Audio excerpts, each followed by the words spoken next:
Hi, I'm back from my hiatus. I'm sorry. I know I said in my last video that I would be back by this past Tuesday at the soonest, but I just had to rest after a week of having a really hard time with homework and attending a 48-hour animation challenge.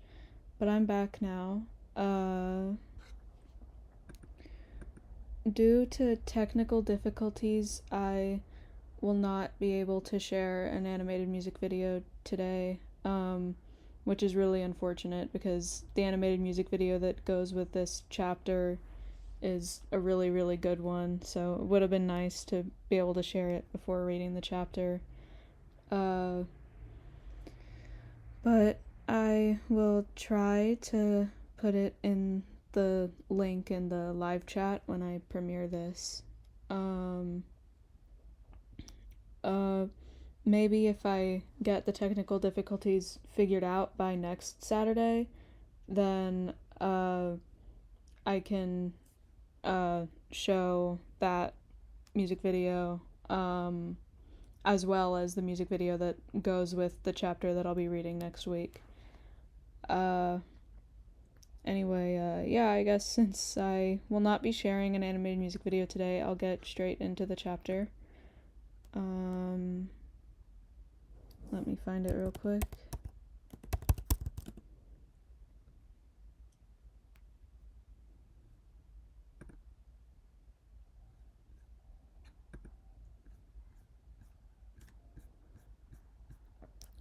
Chapter 4.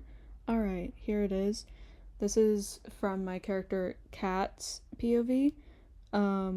If you remember from chapter 1, we met her in chapter 1. She is Celeste's step cousin. So this is from her POV. I don't come from a very nice family. My family has a history of abusive adults.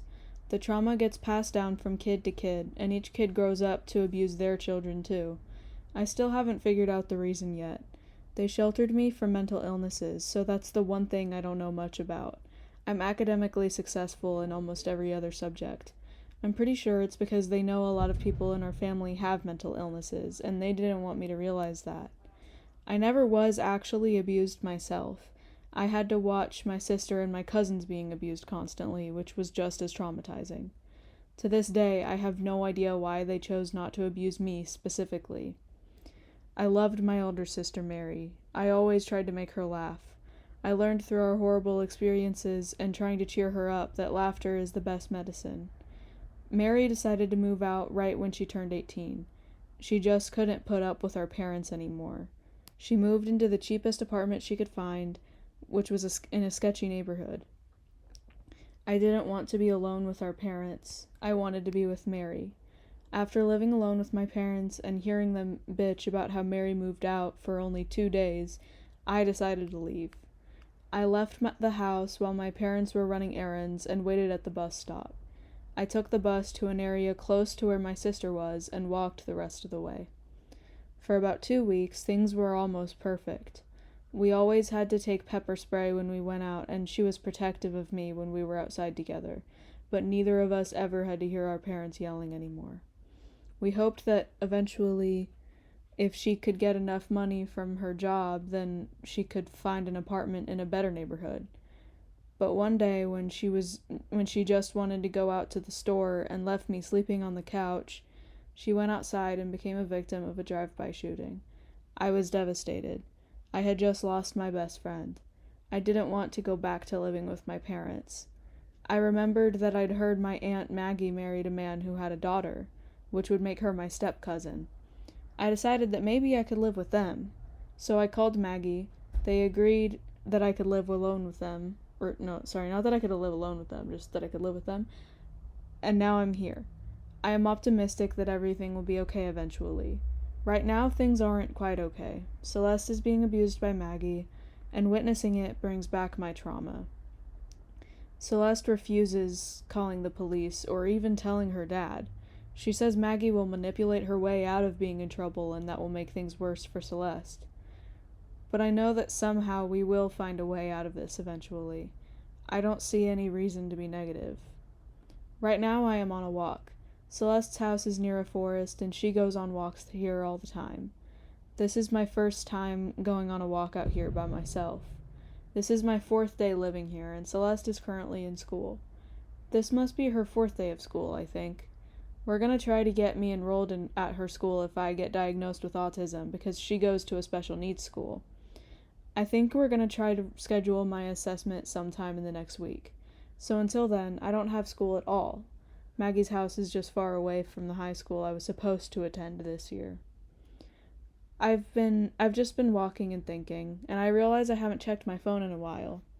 I look at my phone and see a text from Celeste from 4 minutes ago.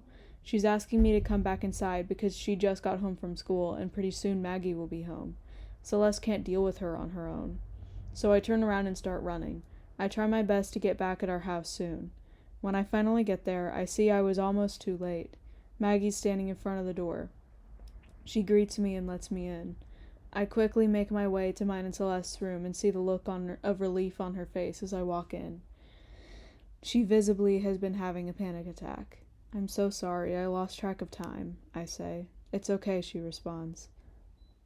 "Celeste, where the fuck are you?" Maggie shouts, as if Celeste wouldn't just be in her room like she always is. Celeste doesn't respond, and then Maggie barges in. "Respond to me when I'm talking to you." "What do you want now?" Celeste says. "I need you to do the dishes. You used all of them and made them dirty and let them pile up in the sink again, you disgusting heathen," Maggie says, as if that isn't literally what dishes are for. Celeste slowly gets up and follows Maggie to the kitchen. I follow behind them. I observe them from the living room as Celeste takes out a dish with nervous, shaky hands because Maggie is watching her, and she accidentally drops it. Maggie slaps her in the face and calls her worthless, and they start arguing and shouting over each other. Maggie isn't listening to her at all. It's just like how my parents used to be with Mary. I try to intervene, and Maggie acts like I'm not there. Again, just like my parents. After she's finally done, she walks away from Celeste, and Celeste has tears in her eyes. I know she needs space in moments like this, so I don't try to hug her. "I'm so sorry," I say sympathetically. She nods, acknowledging my sorrow, and then she goes to our room, and I follow behind. She gets on her bed, shoves her face into a pillow, and starts screaming and crying into it. I can't comfort her because she needs space, so I just stand and Sorry, this was a typo.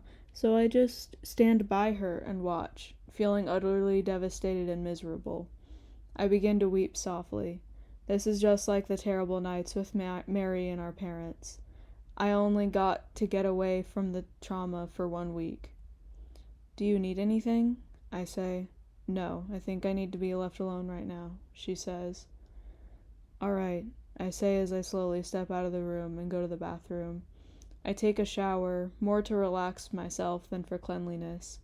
I'm in the shower for about an hour, and when I get out, I see that Celeste is no longer in bed. She's in the living room watching TV. Maggie must have gone to sleep. I walk into our bedroom and see a paper on Celeste's bed. I read what's on it. It looks like a poem.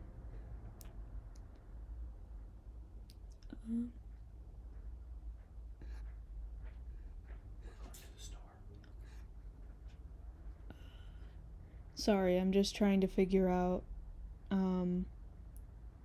when I wrote this, I must have accidentally not typed the whole title of the poem. I think it's supposed to say, "If only things could not be like this." I had a pretty normal childhood, until Dad chose literally the worst woman to be my stepmother. Maggie screams at me, calls me a retard, and isn't even afraid to lay a hand on me. Once I accidentally dropped a glass plate, and she slapped me across the face, told me I'm useless, when her fucking careless self drops dishes all the damn time. She calls me ugly, tells me I'm pathetic and I'd be better if I wasn't autistic. She belittles my learning struggles and my sensory issues, always blames me for things. I wish things were different. Every single night I scream into my pillow and then cry myself to sleep. And Kat, you tried to comfort me, but I asked you to give me some space, because in those moments I just don't want any contact with other people. Now you kind of just stare at me with this sad look in your eyes. I wonder what's going through your head. I cry quietly as I read it. Sorry, now Kat is done reading the poem. I cry quietly as I read it, and then I take the pencil that was left on the bed next to the poem and add my own part next to the poem. My childhood was never the most ideal. My siblings and cousins were abused almost constantly, the same way Maggie abuses you, Celeste. Hearing her scream at you and call you a retard kills me inside, and the way she hits you and seeing you in pain makes me actually want to die. Especially that one time when she got mad at you and hurt you for dropping that glass plate, when she isn't any more careful with glass plates herself. You are so beautiful, you are so worthy, you don't deserve the abuse. You shouldn't be blamed for things, especially when they aren't your fault more than half the time. I wish things were different. You have no idea how painful it is every single night, seeing you scream into your pillow and then cry yourself to sleep. I know you need space in those moments, so I give you space, but I can't help but just look at you and wish you didn't have to be in this situation. If only things could not be like this. I leave it on her bed for her to find when she goes to sleep. Then I walk into the living room and sit on the couch next to her. Do you feel a little better? I ask.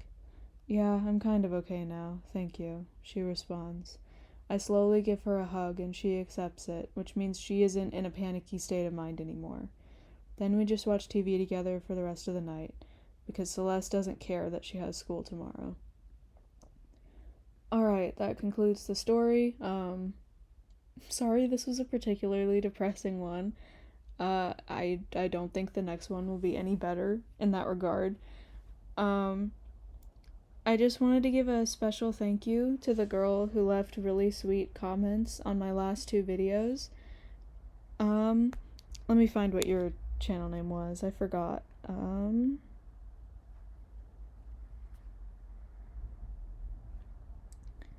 It was